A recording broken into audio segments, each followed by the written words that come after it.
વાવથરા જિલ્લાના દિયોદર હાઈવે વિસ્તારમાંથી શંકાસ્પદ ખાતરનો મોટો જથ્થો ઝડપાયો છે। વાવથરા જિલ્લા એસઓજી પોલીસે બાતમીના આધારે ખાતર ભરેલી એક ટ્રકને ઝડપી પાડી હતી। એસઓજી પીઆઈ એજી રબારી દ્વારા આપવામાં આવેલી માહિતી અનુસાર દિયોદર પોલીસ સ્ટેશન વિસ્તારમાં પેટ્રોલિંગ દરમિયાન તેમને ચોક્કસ બાતમી મળી હતી કે આ બાતમી મુજબ સબસિડીવાળો નીમ કોટેડ યુરિયા ખાતર ટ્રકમાં ભરીને લઈ જવામાં આવી રહ્યું હતું। પોલીસે ટ્રકને રોકાવી પૂછપરછ કરતા ડ્રાઈવરનું નામ અબ્દુલ ખાન રાવડી, તાલુકો ફતેહગઢ, જિલ્લો જેસલમેર, રાજસ્થાન હોવાનું જાણવા મળ્યું હતું। અબ્દુલ ખાને જણાવ્યું કે આ યુરિયાનો જથ્થો જેતરા દિયોદર રોડ પર રાટીલા ગામની સીમમાંથી આવેલા નાયરા પેટ્રોલ પંપની બાજુમાં આવેલા બજરંગ કોર્પોરેશનના નામના ગોડાઉનમાંથી ભરવામાં આવ્યો હતો। ટ્રકમાંથી કુલ 777 યુરિયા બેગ મળી આવી હતી। આ ખાતરની કિંમત રૂપિયા 13,98,600 આંકવામાં આવી છે। કુલ મુદ્દામાલ જેમાં ટ્રકનો પણ સમાવેશ થાય છે અને તેની કિંમત 24,04,600 થાય છે, જેને સીઝ કરવામાં આવ્યો છે। પ્રાથમિક પૂછપરછમાં મુદ્દામાલ હૈદરાબાદ લઈ જવાનો હોવાનું સામે આવ્યું હતું।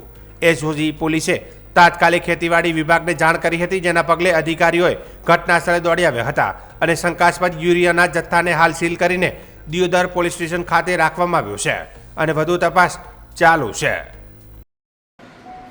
દિયોદર પોલીસ સ્ટેશન વિસ્તારમાંથી એસઓજીના માણસો પેટ્રોલિંગમાં હતા। તે દરમિયાન એક ચોક્કસ હકીકત મળી રહી કે જે શંકાસ્પદ યુરિયા ખાતર નીમ કોટેડ જે સબસિડીવાળો ખાતરનો જથ્થો આવે છે એ ટ્રકમાંથી ભરીને જઈ રહ્યો છે।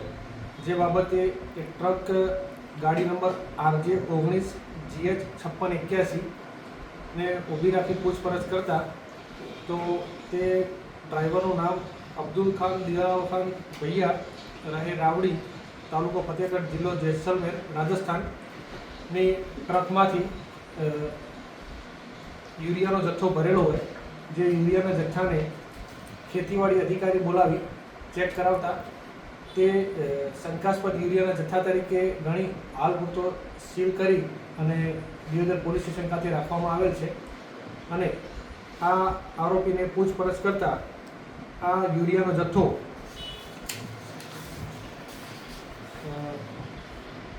જેતરા દિયોદર રોડ ઉપર રાંટીલા ગામની સીમમાં નાયરા પેટ્રોલ પંપની બાજુમાં આવેલ બજરંગ કોર્પોરેશન નામના ગોડાઉનમાંથી ભરેલો હોવાનું જણાવેલ છે અને કુલ 777 બેગ છે, જેની કુલ કિંમત છે 13,98,600 તથા કુલ કિંમત મળી 24,04,600નો મુદ્દામાલ સીઝ કરવામાં આવેલ છે। હાલ મુદ્દામાલ ક્યાં લઈ જવાનો? મુદ્દામાલ હાલ પૂરતી પ્રાથમિક પૂછપરછમાં હૈદરાબાદ ખાતે લઈ જવાનો હોય તે રીતે જણાવેલ છે।